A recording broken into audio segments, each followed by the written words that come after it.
let's move on to our startup playbook, scaling and fundraising, for which we have, let me tell you a little about it first. So it's basically about how can ambitious founders seek fundraise and grow their companies in Pakistan, which is very, very important. It's going to be a session for all aspiring entrepreneurs and innovators. And this panel is going to bring together a deep dive discussion between founders on everything it takes to build. Let me quickly introduce the people on this particular talk. There's Rabia Garib, who's the moderator, Raza Naqvi, Mahlaqa Shaukat, Furquan Kidwai, Adeel Shaffi, and Suniya Sadullah Khan. So let's move on to them. Guys, if you're tweeting, use the hashtag 021Disrupt 2020. I'll see you after this talk.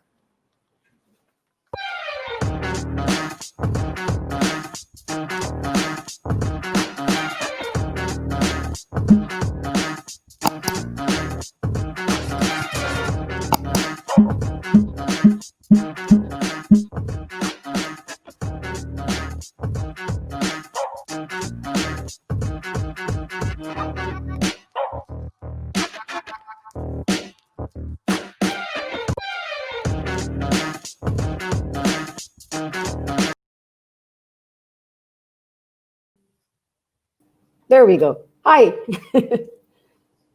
Welcome to all the panelists as you make your way on the screen. I have a really cool admission to make. In all these 20-odd years of moderating panels, this is the first one that I've actually done in flip-flops. All right. Well, before I before we start the introductions, I have a small kind of setting the stage brief to read out, to say to all of you. You know, this is an exciting space to be in, more so with perspective to with respect to Corona. COVID has really made, you know, it's really put a challenge on technology, the infrastructure, whether it can actually allow us to continue to do what we do, right? So the fact that we can have a conference and keep things up is kind of the answer to that challenge, that yes, things do go on. But coming to this panel, the Startup Playbook, Scaling and Fundraising, you know, with an increasing number of young people that take on the challenge of entrepreneurship, experimenting with new ideas and solutions, it's imperative to ask the question and share notes about fundraising. The big question is, who is going to tell us about these things, or who's going to share the nitty-gritty, the ugly truth about, yes, it's very exciting to put up a company, to set up a company, but can it be sustainable? And you need money and you need capital to do that. You know, no matter how good the idea is, the team, their attitude and the plan is, but if they don't have the money, the company will fail, the idea will fail. And I'm sure this is something that all of you and myself, we've all faced. And while failing teaches you important lessons in life, as Jahanara and Jawad Farid and all these guys will tell you that failing is the best thing that can possibly happen to you. Nobody likes to fail. Nobody likes that feeling. And make no mistake, for everybody watching, that every company, no matter the size, competes for the same dollar, the same number of dollars, with the same capital, with the same investors, with the same VCs, with the same investor community. So yeah, nobody will tell you the secret, but certainly there is a playbook, kind of a modus operandi that you should follow, that if you follow these things, chances are bright that you will be able to do something. So every now and then, conferences like 021Disrupt invite people like us from both sides of this daunting pit. Those who are still in the grind, our panelists, who are willing to share their experiences, their advice, challenges, and tips about raising investment and keeping your head above the water. These are founders of companies who have raised investment and also experienced significant amount of growth. And they get paired with people like me, who have also been in the grind from both sides, following the industry for about 20 years. My name is Rabia Garib. I'm the co-founder of Tafi TV and the newspaces.com, and I run both ventures with my colleague, Talia Zafar. But I'd like to just open it up and very quickly follow that 30-second intro and get the panelists a little warmed up If you can just quickly introduce yourself, tell us about your company and one thing about you, 30 seconds. Can we start off with Raza Naqvi? Hi, Rabia. Thank you for having me. So my name is Raza. I am a co-founder of Safepay, which is a payment processor based in Pakistan. We like to think ourselves as a kind of Stripe-like solution for Pakistan. Those who are familiar with the startup space, generally around the world, would be familiar with Stripe and the success they've had in kind of increasing the GDP of the online economy. So we were part of Y Combinator's summer 2020 batch earlier this year. And I think, much of the learnings which I would like to impart to kind of startups, which are, in at any stage right now, is kind of how we went about, identifying that as a particular place that we wanted to apply to, and then the kind of funding discussions and strategy we following that. Okay, so the e-commerce space is what you are. The payment space is where you are at, right?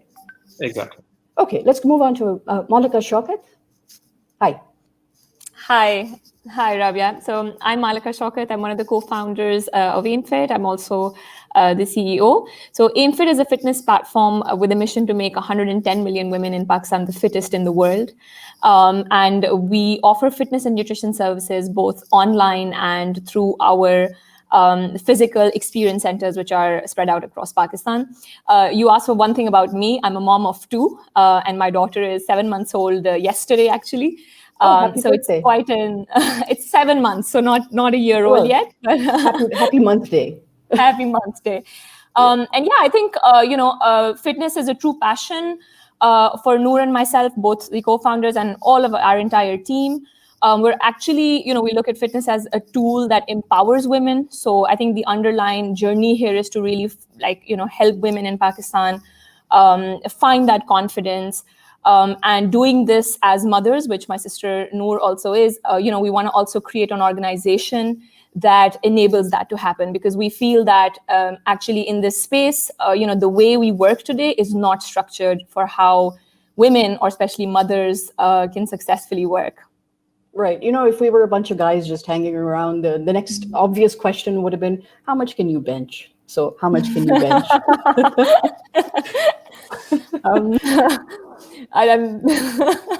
You go ahead. Oh, you want me to answer how much I can bench? Yeah. So, actually, I don't know. Like I didn't calculate the last time how much I benched, because our fitness philosophy is very different. Okay. And actually, that is where fitness for women comes in. It's very different to how men look at fitness. And that's why, AimFit focuses on women, because there has to be a solution that caters just to women. And I'd love to talk more about this as we go through. Right, that's interesting from an investment perspective, and that's the first question that I'm going to pick up on you after we do the introductions. Let's move on to Furquan. Furquan, I think your mic is mute. Sorry, my bad. This is Furquan. So I'm CEO of the Y. We are an online pharmacy delivering medicines across Pakistan. Essentially, we are aggregating the broken supply chain in the pharmaceutical industry, downstream pharma. About me, I've been doing this startup thing, the Y, for the last 6.5 years. So pretty much when the broadband penetration was 3 million users vis-a-vis 75 million now. So been through the grind, still going through it, seen the market evolve. So surely can share back from 2014, the pre-Kareem era, when how the market looked like and how it has changed now. Okay, very cool. Adeel? So Priceway is basically a shopping intelligence platform turned into e-commerce. All right. So we entered e-commerce in early 2020, so earlier this year. So as soon as we launched in January, just 2 months, we were tinkering with our processes, and then COVID happened, and then everything went to chaos and all the projections went haywire. But other than that, I'm Adeel, and I'm the co-founder at Priceway. I look after primarily the technology and our partnerships. And come on, and we have to say Priceway with the same passion and feel that Oi has to be. So come on, you have to give us a shout out of Priceway. So it's called Priceway. Super. The Okay. so the O is for the consumers basically. So they have to shout for us. Right. Price away. Okay. Suniya, head over to your intro. Yeah. Hi, everyone. I'm Suniya. I'm the co-founder of Moca Online. Moca Online is Pakistan's first on-demand domestic help service. So if you're a customer and you need a maid, cook, or babysitter if they didn't show up, just download our app, book online, and we take care of training, transport, and verification while you can put your feet up. The name is Moca because we want to give our customers the opportunity to have some me time while we take care of the hassles of domestic help, and also for our helpers so that they have the opportunity to have a better quality of life. I'm head of product, so basically my day-to-day job is looking at how we can focus on using technology to streamline our processes and scale our business. So that's not just the customer-facing app, that's also helper-facing technology, as well as our back-end operations. And one fact about myself, you love solving problems. Solving In problems. fact, I believe when you responded to my email about when I asked you to give me 50-word answers to an introduction about you, the audience would be very overwhelmed to know that she counted the number of words and said, I've written 51. So I understood that, yes, she walks the talk, because I asked for 50, I got 51. Just before I pose my first question to Mahlaqa, there's a comment that's come in from Kulsum Lakhani from I2I Venture. She says, amazing panelists and founders to all of you. We should all be so proud of this ecosystem and the kind of founders that we have. You know, when I started off with moderating sessions, and I'm sure, industry stalwarts like Jahanara can also relate to this, we would always struggle to find women on the panel. And I'm so thrilled that over the past several years, we've had an increasing number of women who have not only founded companies, not only grown their companies, but also have the confidence to share their learnings. Mahlaqa, you made an interesting point about the fact that when I asked you how much you can bench, and you said it's all about women, and that's the thing about women's fitness. When we go in front of VCs and we do all this textbook, learning, and mentors guide us how to pitch to VCs, they say your idea has to be simple enough so the VC understands, and then you move on. Obviously it's not that simple. In your case, you have the challenge of explaining how women's fitness is different and how your company can actually grow. So how do you position yourself in a concept where there is a little bit of education required before a VC will agree to fund you? I think so. This is an interesting question, but I think, in our case, and I can obviously best talk of our experience. In our case, there's a really obvious problem that AimFit is trying to tackle, which is health and wellness. And when we specifically talk of women, we're all aware that, in a country like Pakistan, where the healthcare system is struggling, we're struggling to get people to have any active participation in sports. Like, there's a survey done of 150 countries where they looked at the participation of the population in anything, any physical activities, and Pakistan's number out of 150 was 149. And this is like below a lot of the countries that we would think that we would be above. And even when you look further into like what the ratio of women doing any physical activity amongst that number would be, it's far from where we want to be at this point. So it's very obvious that there's a huge problem. And for us that, and the investors we spoke to understood that. Yes, there's an element of focusing and then going deeper into what we are trying to do, how we're different. But we actually found that our investors, like the people who we were speaking to, they were, very much, they saw eye to eye in what we were the problem that we were trying to solve. Right. You just gave a shout out to I2I Ventures, because I think that's what they're trying to do, despite the fact that it's just letters eye to eye and not eye seeing eye to eye. Yeah. And that's why Suniya is just having this huge, huge smile. So I know that Suniya, you guys are funded by I2I Ventures, which is run the leadership at one point at least was just women, very, very women dominant. Do you think that made a difference in the approach and the response that you got? I can tell the men are feeling left out.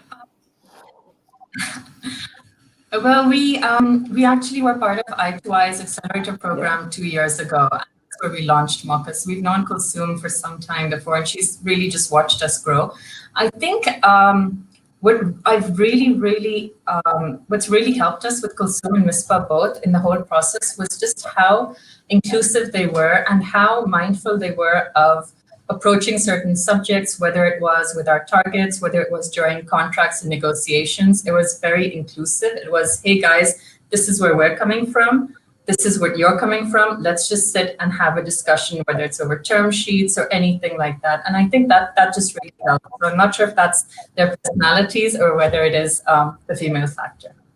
All right, Raza, how soon after you set up the company did you reach out for investment? I mean, आपको किस तरह पता लगा कि हाँ अब वक्त है कि हमें investment की ज़रूरत है?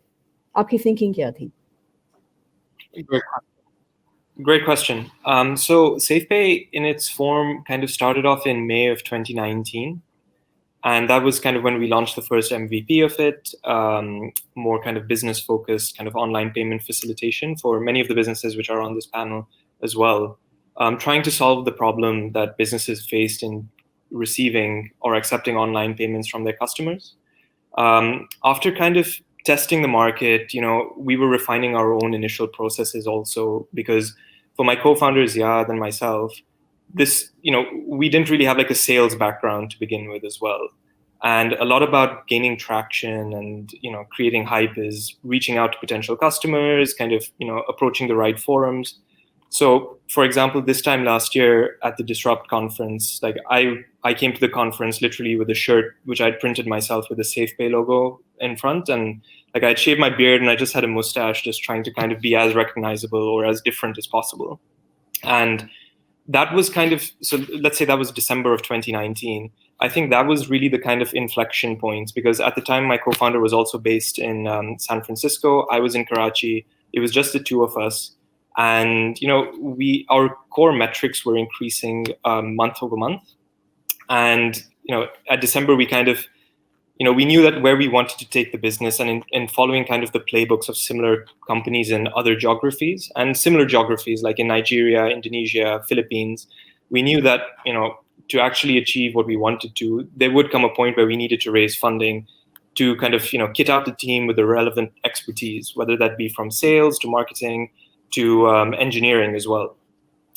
Aside from kind of hiring third-party advisors to the extent we needed to, because payments, as you know, is kind of a regulated space. It's not the easiest. There are a lot of barriers to entry.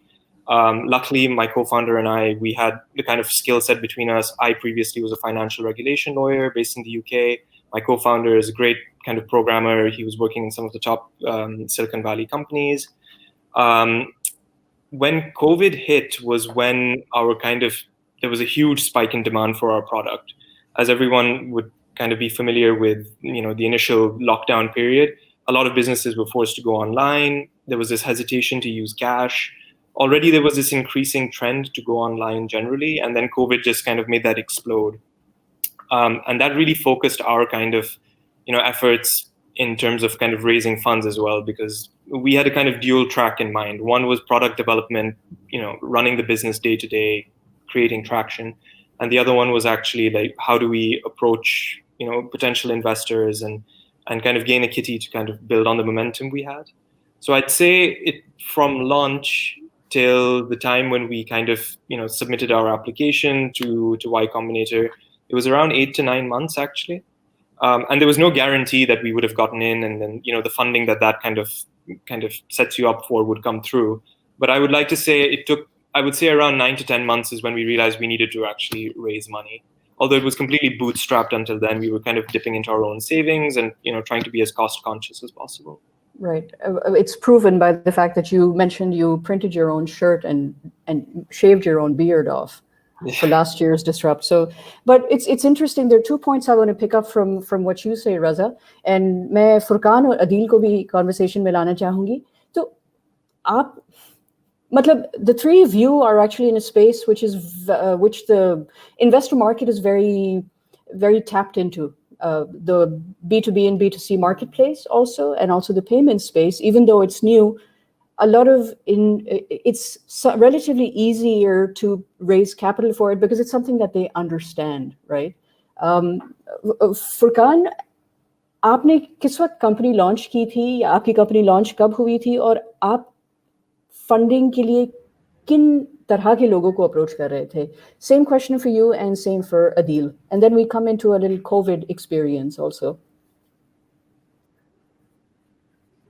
Thank you ji. तो दवाई हमने launch की थी जनवरी 2014 में. So it was about almost 7 years ago. And I came from a very traditional, I was an investment banker in London. So it wasn't a tech background. I came back and I thought I'm starting up a very traditional business. It's a pharma delivery business, which is supported by a few Facebook pages and a website. So us time I put in my own money. I did not raise capital. Interestingly, one of a very sort of famous now player in the ecosystem, I won't name, he's a great friend of mine. He offered some money to invest and I did not take him. And he said कि तुमने क्यों नहीं दिया यार? क्यों? I said मुझे डर लगता है अगर lose कर दिया तो क्या होगा? So I was quite touchy about it because frankly I thought when I'm taking money, the money has to literally multiply and generate dividends straight up. So I put in my own money. Then a few angel friends of mine who just said from outside Pakistan, just take a small check like 50, 80K and go with it. So it was the first sort of investment outside, came about a year into our business. But then we did not raise for another couple of years, in fact. So we were just focusing, we started with almost bootstrap. So we were profitable, we were scaling slowly. But again, the market wasn't there yet. So we were early to market. So at that point, the whole thing was to stay alive. And we faced a lot of hurdles around medicine delivery. Can we actually market medicines? We went into general e-commerce in between as well, then came back to medicines. So it was pretty much a long drawn journey, funded personally, to be honest. And then it was in 2016, that's when we first raised around with a couple of angels and one small family office in the US. And that's how we started. But then there was another 2.5 year gap when we जब अगर round किया फिर उसको 1 साल बाद मज़ीद round किया. So it has been staggered. लेकिन शुरू में मुझे 3 साल पता नहीं था पैसे कैसे रेस करने होते हैं, honestly speaking, क्योंकि बैंकिंग में नहीं करता था, लेकिन स्टार्टअप के लिए पैसे रेस करना to lose money wasn't something I was aware. Follow up, let's say अगर आपका ये VC round नहीं होता, fundraising round नहीं होता, would दवाई still be around? I mean, इसका drawback क्या होता? It would have still been around because हम पहले 3 साल चल रहे थे. We wouldn't have scaled up. And there are both sides to scaling up. You can debate for all you want, right? Okay, whether you're scaling up in a profitable way or not. I'm of the view to scale up in a profitable way. So what we did do with the funding was to scale up, albeit profitably at the operating level, but we invested back in the infrastructure and the talent. तो पहले हम 5 लोग की team थी at a small office on Shara FSL. उसमें अक्सर जो fresh graduates IBX से निकल के इंटरव्यू करते थे तो उनकी अम्मी अब्बा मना करते थे या काम नहीं करना. So that's how it used to be. We can't work. So working at the FMCG was the thing. Now startup Kareem and the Raza have actually made this sort of more, I wouldn't say fashionable, but more mainstream to work at a startup. Back 7 years ago, hiring for startup was a nightmare. So we just couldn't hire. You wouldn't have been able to grow it. Okay. Yeah. Adeel, I ask you the same question. At what point did you realize that, yes, you can't grow or scale up anymore without investment? But before you answer, I just have a comment I want to read. Asra Khan, hopefully on Twitter or Facebook, has written, glad to see the diversity of the verticals these startups are representing. Adeel, back to you. So basically, जब हमने start किया था 2015 में, so we started off with a price comparison engine.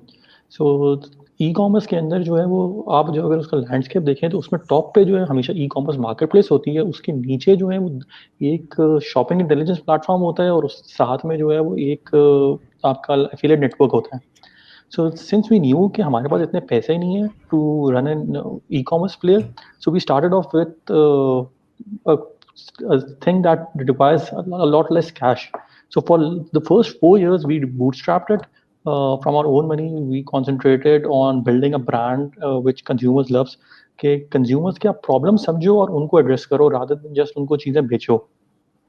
तो जब हमने उनकी चीज़ें कंज्यूमर्स को इंफॉर्मेशन दे रहे थे कि जी आप कौन सा प्रोडक्ट बेहतर है, लोग हमारे पास रिपीटेडली भी आ रहे थे रिसर्च के लिए, तो उनके साथ उनका एक क्वेश्चन होता था कि जी आप हम लोग खरीदें कहाँ से, क्योंकि पाकिस्तान में एक चैलेंज अनफॉर्चुनेटली रहा इन द लास्ट 4 years कि कोई ई कॉमर्स प्लेयर एस्टैब्लिश नहीं हो सका अदर देन दराज, तो which was a huge place for us as well. So when we raised the round, तो our in fact investors encouraged us कि जी आप इस place को देखें, it's a very big market to tap into. You have a lot of users and you have a lot of brand from the research point of view.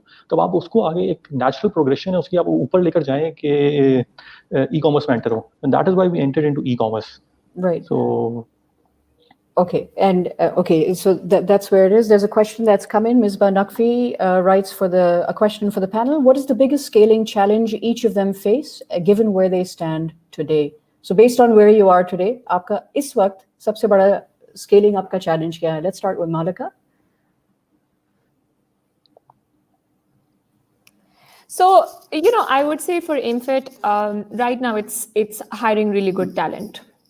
So, and I think it's not just that, it's talent that shares the vision of the founders. And I would say actually sometimes it's much easier to have talent lower down in the organization. And I don't say lower down as, just like across the organization at different levels, you can find people that share that vision. Sometimes it is harder to have people who are senior up, higher up, who can really drive the vision that the founder set. And this goes back to, I think multiple founders have spoken about this, like Mudassir Sheikh has spoken about this multiple times, about how this goes back to institutions and, a completely different ecosystem that has to produce talent that then can end up in startups. And we're still a few years from that. There's a lot of, with the Infit as well, as we hire, we see that, there's people who are coming back either from experience abroad, which, it's actually true in Noor and my case. As co-founders, we returned to Pakistan. And I just feel that there's so much potential in homegrown talent that just needs to now, be tapped into. So if it was one that I had to pick, it would be this. Okay. Munib Puri writes a question for Safepay. Raza, is there a plan to join hands with the government in making tax evasion more difficult? That's an interesting question. So I think the only kind of relevance that we would have in relation to that is to the merchants we onboard. And actually, it's an interesting point for me to raise. So since launch, me and my co-founder were literally the people who would have a kind of conversation with any merchant who we onboarded onto our platform. And I would say kind of actually the success rate for anyone, for the number of applications we got, was around the 25 to 30% mark, because, whether there were some kind of failings in the documentation or an unwillingness to be documented, that for us is kind of a red flag. And in online payments in particular and digital payments in general, it's not something that's sustainable. I think in terms of partnering up with the government, there are a couple of hurdles there because, so for example, the FBR is seen as a different entity in comparison to the State Bank of Pakistan. And I think just recently, the FBR and Nadara, for example, have signed some agreement which would allow them for some data exchange. So for us to kind of fit within that would be challenging. Obviously, it would be, an ideal goal because, frankly, from like a lot of the merchants that we've worked with, all of them really, they do want to be compliant. It's just that there is a lot of bureaucracy behind it. And, if you actually went through the steps it takes to set up your own business in a compliant manner, register with the relevant authorities, etc., and then actually engage a third-party service provider to kind of file your taxes, kind of comply with your annual return requirements, etc. There are quite a few barriers. So I'm hoping kind of with the increase in entrepreneurship, more people participating in the ecosystem, these barriers will reduce. I've had to leverage my previous background, and also we've been supported by some very kind of outgoing third-party advisors such as lawyers and accountants who have really helped us kind of learn the ropes, etc. Right. And I do hope that, and I think there is space, frankly, in the ecosystem for startups to come to address this problem itself and help kind of early stage entrepreneurs become compliant from the start. And then hopefully Safepay doesn't have to actually, be the kind of policeman in that. Okay. The questions are coming in, and I'll address them to each of the panelists in just a few moments. Mahlaqa, you actually made a really interesting point that homegrown is, you prefer homegrown talent. And, oftentimes in every country and region that we listen to entrepreneurs, they say homegrown products and homegrown things. But I was wondering, you just raise your hand, whoever wants to take this question. Do you think that homegrown talent, purely homegrown talent, can attract a high enough valuation, as opposed to if you were, let's say, set across two regions? Suniya or Furquan, Adeel? Yeah, sure. So I think, look, so the valuation, I think, is a function of two things, right? One is pretty much, particularly in the startup space, right? That's my personal opinion. That is driven by the supply and demand gap, right, in the space. Because if you are at the bottom line negative for a reason, obviously you can make a science out of it, but it's more art than science. And it's pretty much driven by how much supply is there of the money and how much demand is there for the money. Now, in a nascent ecosystem like that of Pakistan, it is unfortunately sort of in favor of investors, right, where the supply is limited, and which is obviously picking up now, and heartening to see Disrupt playing a very critical role in that, but still anemic to say the least, right? And that will always have an impact on valuation. So talent obviously does play a part, and it plays a big part, because if the talent is not there to scale up companies, because ultimately money chases large scale opportunity. So demographically, by size, Pakistan clearly offers a very large opportunity in many sectors. There's no doubt about it. Now, money chasing those opportunities via founders obviously is limited. So that, I think, is more of an impact. And then obviously I concur with Mahlaqa that it's important that the homegrown talent actually gets involved into the startup space, contributes more, but then there has to be some sort of mentoring system or a teaching point for young nascent talent, because unfortunately for the last 2 decades as a country we have been secluded from the world, right? The flow of people, flow of experiences has been limited, which was the case in 90s and 80s. So that isn't happening. So the talent needs guidance, and at the Y particularly, I can say what we have benefited incredibly. We've always almost hired junior people fresh out of university, throw them in the deep end, and they actually swam. Most of them swam and actually did very well, exceedingly, both in the Y and when they went out, they did exceedingly well as well. And that has always been giving them opportunity. Right. As long as there's structure in the company, and like you said, enough mentoring, then yes, they will swim as opposed to sink. Suniya, I think you wanted to say something also? I was just saying, when raising investment, it was really interesting when we pitched in the US last year. We had a lot of interest from social impact investors, but they had never actually invested in Pakistan. And the one question was, oh my God, you guys are amazing. We really want to invest in you. But if you were just in one other country or one other region, it would be so much easier for us to go back to our IC and pitch you guys. And, it was like, oh, we've done so much, we've gotten so close, but, there's always that but or that something else from a foreign investment point of view of trying to invest in Pakistan. Okay. That we were Ahmad just Nadeem up writes, against. what would the panel advise single startup founder, as in no partnership? How can we make it big despite being alone? To him, I would personally say, Ahmad, you might be alone, but certainly not lonely. Or maybe the other way around. But anyone want to take that? Adeel? I think Furquan is the only sole founder over here, and he's the best person to answer this one. Look, I think it's a lonely journey, right? So especially when you're building something out there, you need a lot of support. And I have a co-founder, but he did not join full time. He's a great friend of mine. In the early days, I didn't have money.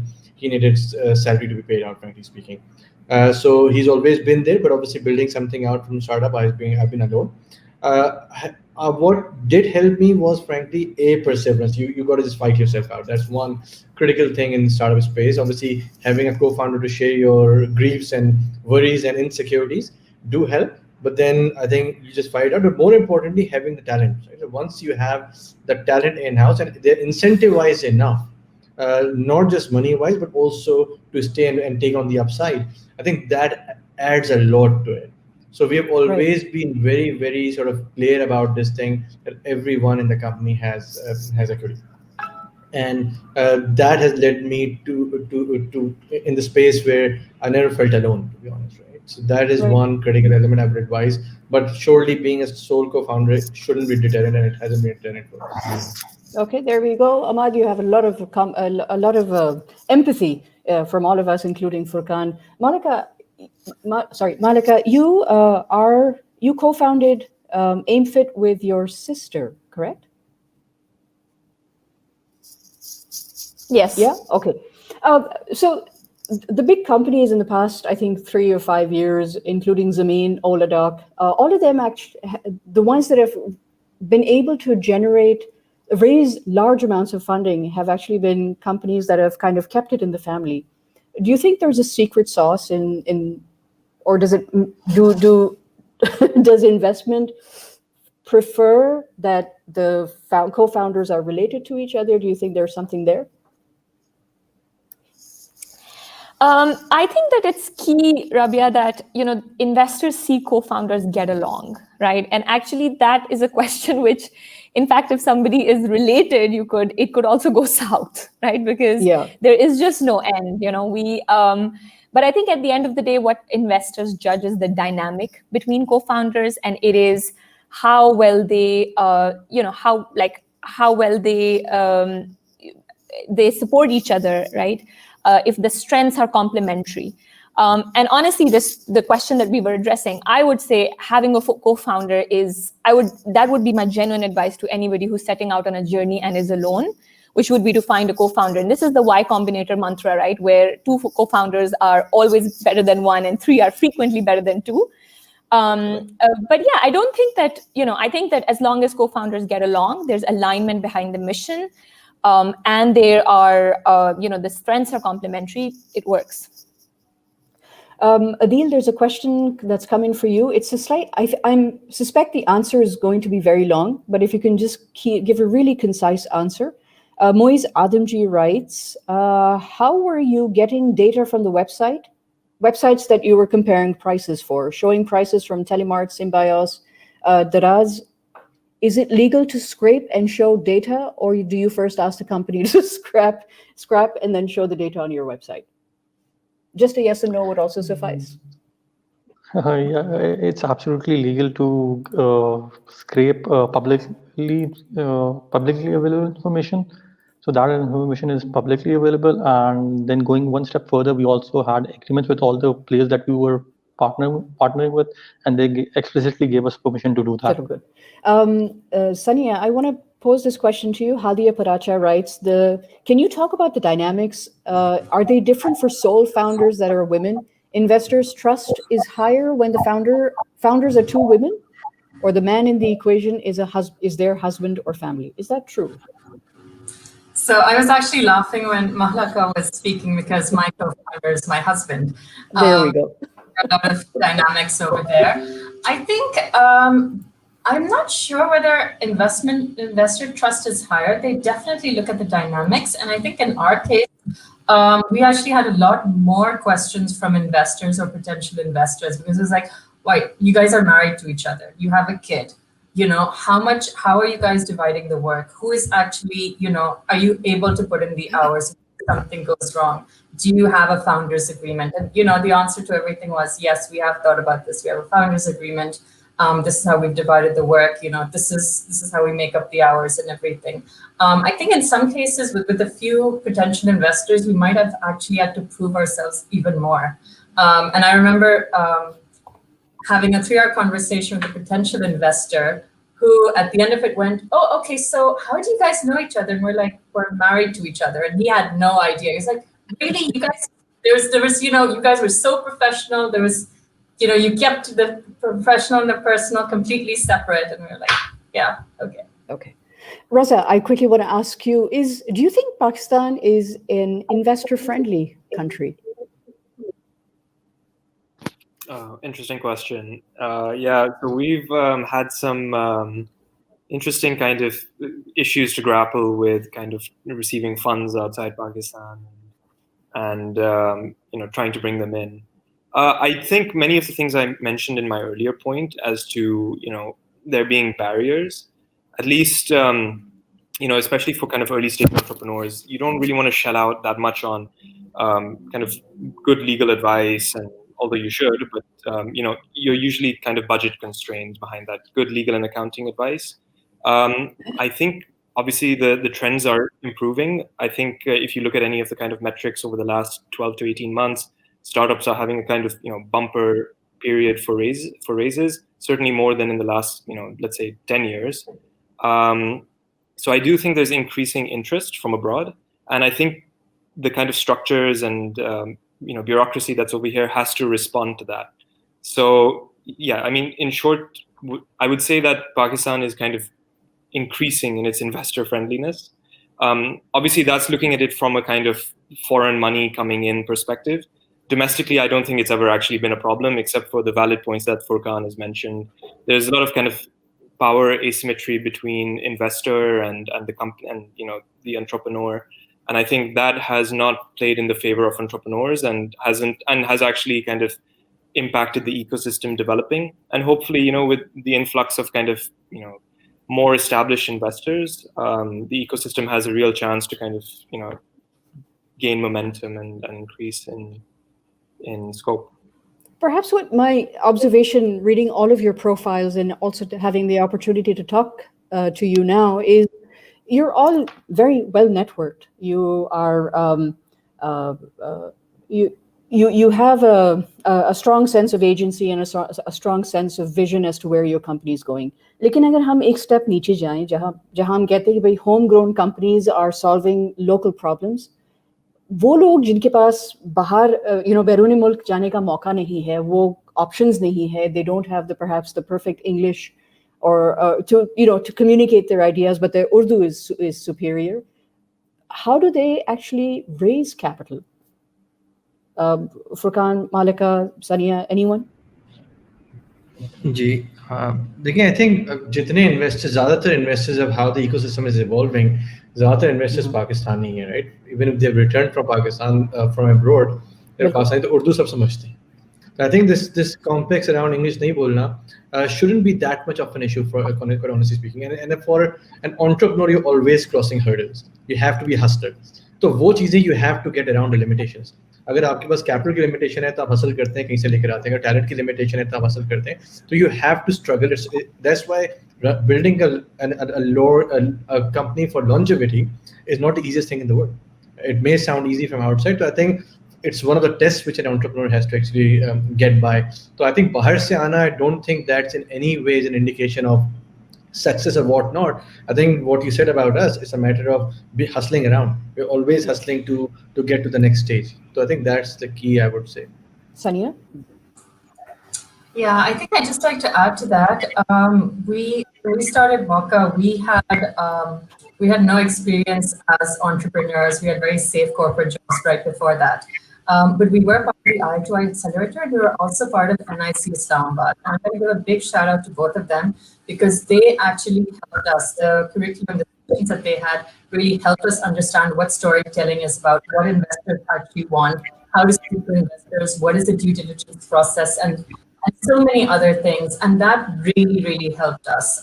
Yes, we could read books, but just having that session and them actually helping us network was the biggest factor for us as well in our success. We have about 9 minutes left. I have 3 basic questions which I want to get all the panelists in for. I had asked you in the very beginning of the discussion that I'd like to get your COVID perspectives and reflections on your companies also. What impact or inflection point did the lockdowns and COVID have on your businesses? Specific in terms of scaling and fundraising. Raza, if I can start with you. Sure. Yeah, COVID was a funny time for us actually, in the sense that our demand for our business and services kind of increased exponentially.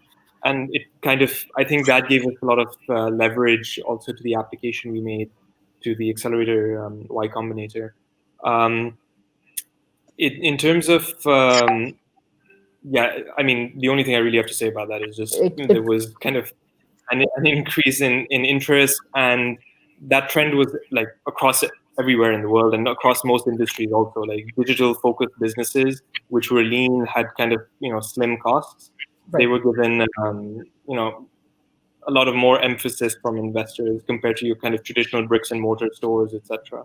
And I just think that just reflected the kind of the feel at the time, and that may change slightly, but I think the kind of push towards digitalization that was seen over the last couple of months, that should stay, and I do see it kind of मैं यही सवाल Mahlaqa तक लेके जाऊंगी, लेकिन Mahlaqa, before you answer, Raza, I had asked you in the email to think of one number and tell me the significance of that number. So when we get done with this COVID reflection, then I'll ask each of you to start thinking about that.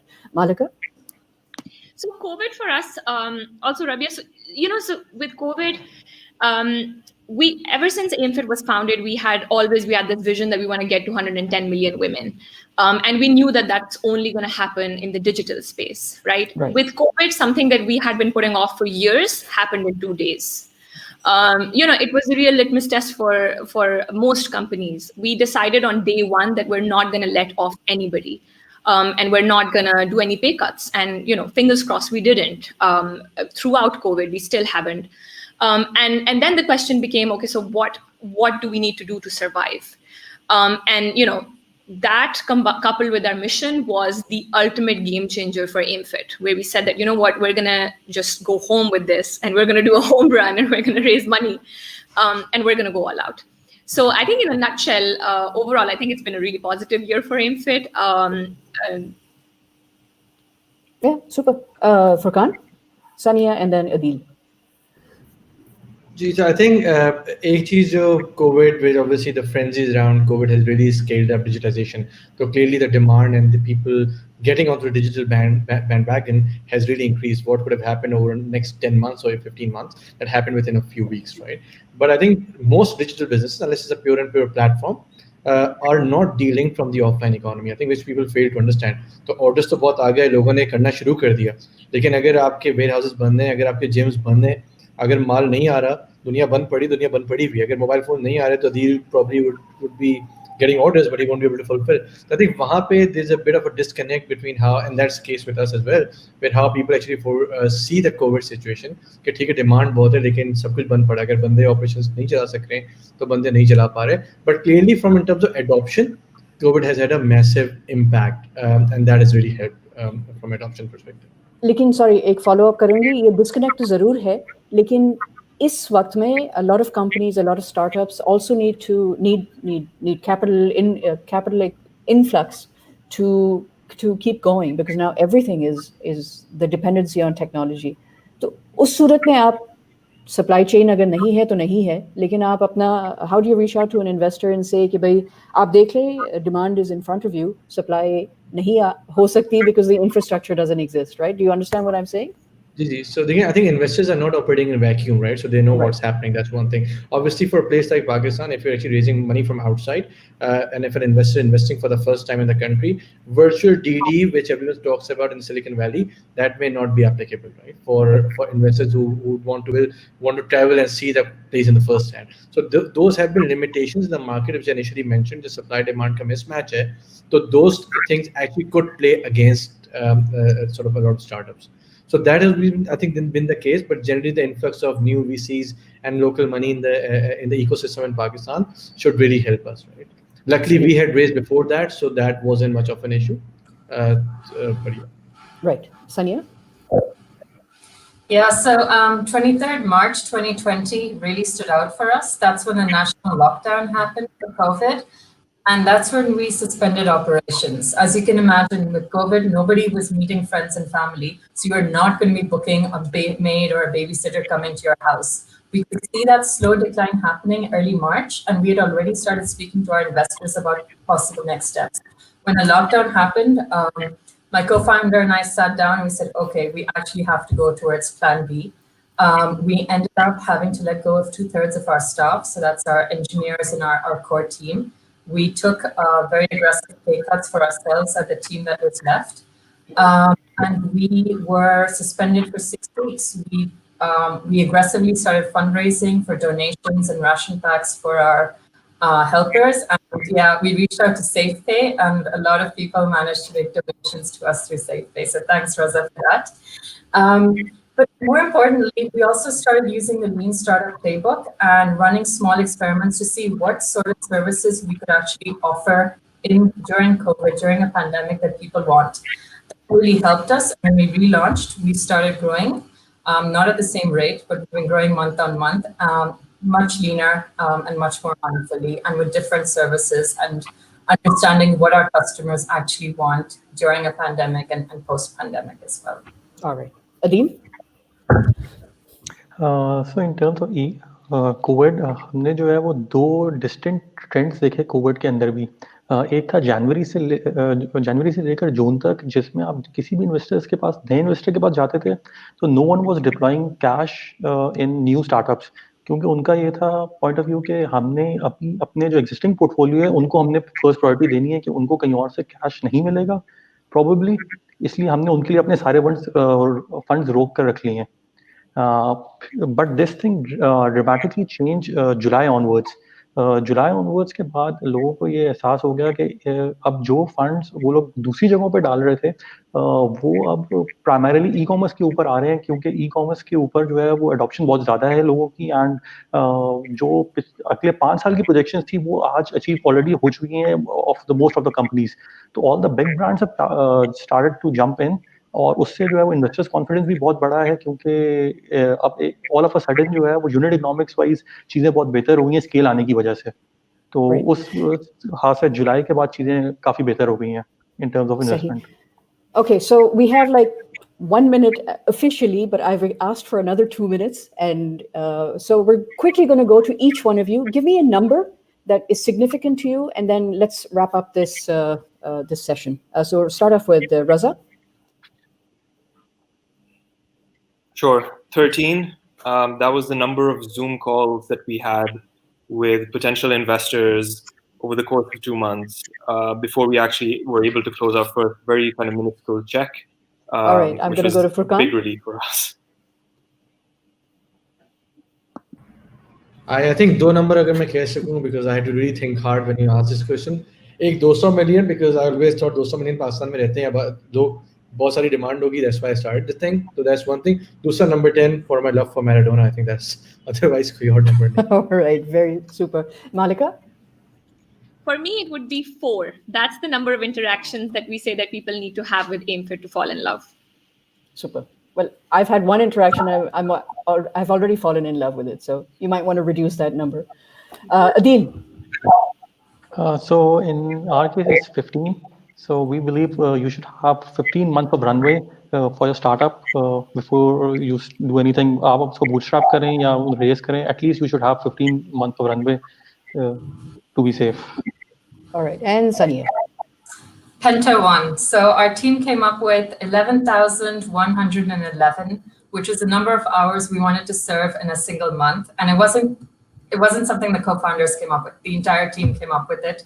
We want to achieve it this year because we were going to launch in Karachi. Hopefully by next year, we will be achieving this number. All right, great. Thank you so much to all the panelists, Raza, Mahlaqa, Adeel, Suniya, and Furquan. For everyone who was logging in and who continues to watch this video, I sincerely hope that we were able to cover a wide array of questions. All of us are available through social media channels and through Nest.io if you need to reach out to us.